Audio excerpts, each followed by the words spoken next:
Good afternoon, ladies and gentlemen. My name is Dippin. I'm here at PharmPlus, and this is your video fix by PharmPlus. And today we'll be talking about review and feedback with specific regards to revalidation. And today's date is the 5th of March 2018.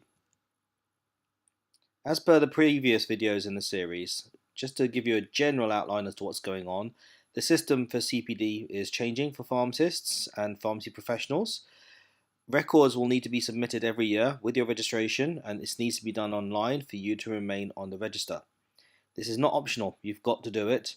And there is a bit more information that you can find on the GPHC website at the address shown in this slide.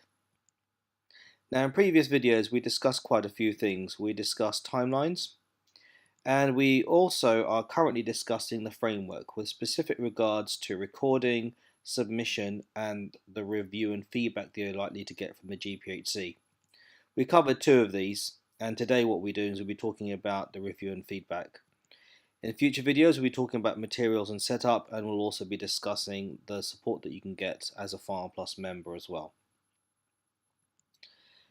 Just to refresh your memories, what we would like you to do in addition to this slide set and this video is that we would like you to go to that website shown there, and we would also like you to download and read the Revalidation Framework, which you can download at that website. However, today's video is all about what happens after you submit. So let's look into that in a bit more detail. Basically, the GPHC will select which individuals that it wishes to review. And not all individuals will be selected, and it will be generally conducted by a random sample. And they will let you know if you've been selected and how long the review will take. If you've been reviewed, you're unlikely to be called again within the next 2 years if you've met the review criteria.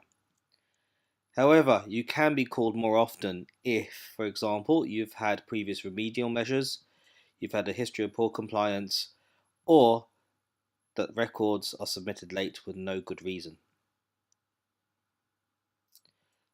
Furthermore, there is some additional work that they can recommend to you if your review has not met the criteria, and there could be a few other reasons why they might ask you to buffer up, in effect, your records, which we won't go into here, that you can read up in the framework document. So what happens? Basically, a pharmacy professional and a lay reviewer will get together and, in effect, review some anonymized records. They will provide feedback to you as well, and if everything goes well, the feedback that you will get will be used to help your future entries. However, if the work that you've conducted is not good enough, what will happen is that you will enter a process called remediation, and you'll be given an additional chance to resubmit your records. If that does not happen, or if, for example, the records are still not good enough, there are a number of measures they can take, which we won't go into here, but the worst case scenario is that you could actually be administratively removed from the register. Obviously, we do not want to go down that road. So what we want to try and avoid at all costs is this section here, and we want you all to get through this bit here as well. And with our help as well, hopefully none of you will actually go through a mediation process.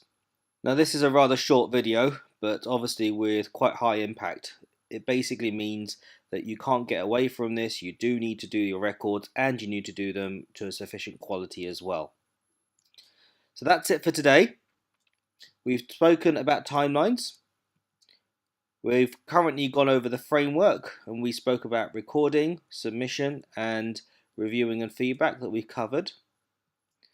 Now next week what we'll do is we'll talk about materials on setup, and we'll specifically concentrate on the criteria that you need to meet in order to ensure that you do not go through the remediation process. And also what we'll do is we'll finish off this video series in a couple of weeks' time with the sort of support that you can expect from PharmaPlus. Now, before we finish, there are a few things that have come about this week. First of all, the GPHC has released some resources for various organizations to promote revalidation, and it may be worth your while to visit this particular website, and it will give you a whole host of different resources that you can use to train your staff up. This could include pharmacists or registered ACTs or registered technicians even. So it's worth checking out. The other thing that you may want to be aware of is that most members now will have received an email regarding their own timeline. In other words, the sorts of deadlines that you're going to need to meet on a personalized scale. So this is my particular one, this is my own one, and you will probably have received something similar by email. So please watch out for that as well.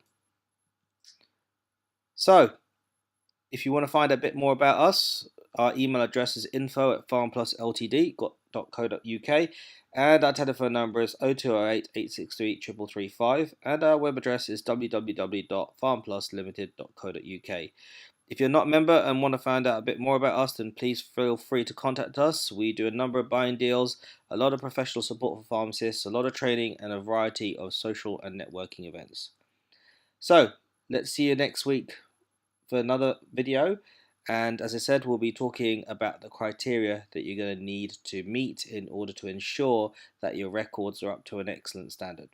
Take care now. Goodbye.